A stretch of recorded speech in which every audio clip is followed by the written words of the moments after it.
Welcome. This is Anthony with True Diamond Heart, continuing our video series, Love, Truth. We were speaking last video. If you haven't seen it, you can see it on the True Diamond Heart YouTube channel.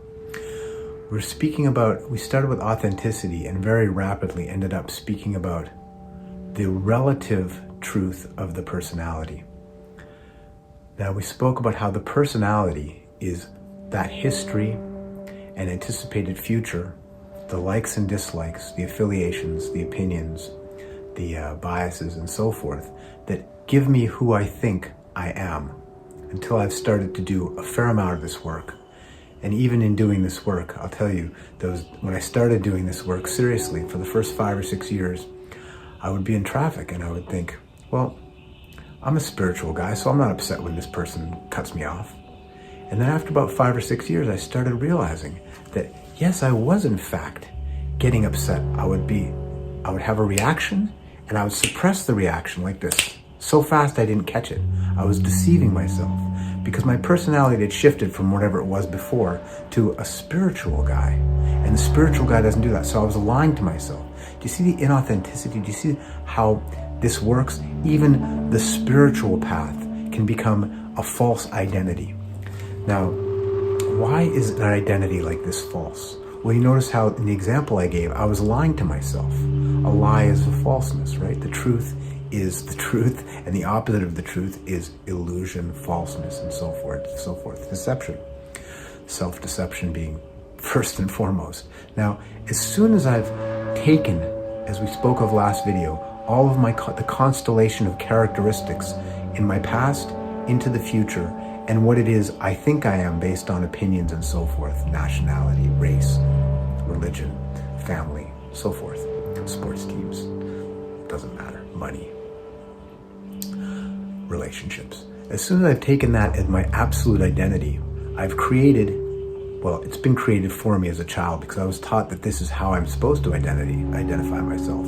But I'm maintaining and trying to strengthen and hold together a false idea of self. Why is it false? As we spoke of, it changes.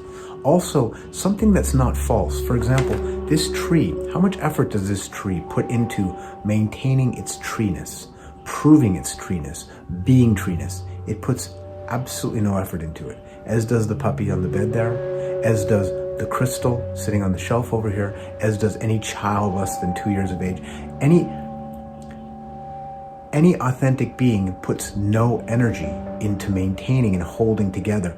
Now, what happens if you insult my religious belief, or you insult my nationality, or you insult my race, or you insult... Now, there are times we need to stand up, of course. We're not saying just to lie down and be abused, but what we are saying is someone makes an offhanded comment about a country that I happen to be fond of, or about a food. Let's make it just a food. I like a certain kind of food. And someone says, that food stinks. And I take it very personally. I don't like the color of your drapes. And I take it very personally and I react. Why? Because I'm trying to hold together. It's like, it's not like. What happens is my identification with this series of characteristics that makes me think that's who I am, that I've adopted as who I think I am. It's struggling always for survival against the infinite adversity of both the fact that I'm always changing and the world around me isn't in any sense in accord. There are some people that are of the same religion, some people of the same nation, some people like the drapes and some people don't. But you see how many people don't like the drapes, or don't share the religion, or don't share the nation? Do you see how many things are constantly seemingly attacking my sense of self? And that sense of self, because I think that's who I am, is a survival thing. I'm defending the color of the drapes, or the kind of food I like, or my nationality with... Now, we're not talking about someone invading my country and holding a gun to my family or something like that. We're talking about just someone says, oh, all people from your country's stupid. What's that got to do with me? Unless I've identified myself and my survival. It's literally my survival, because who I think I am is being attacked. And to survive, I must fight back. All this fighting, all this unnecessary fighting. There's only one false idol. There's one false idol. The false idol is the erroneous sense of self. Now we can say the false idol is money, or the false idol is sex, or the unhealthy sex. We could say the drugs. We could say it's acquisition. We could say it's attention or power.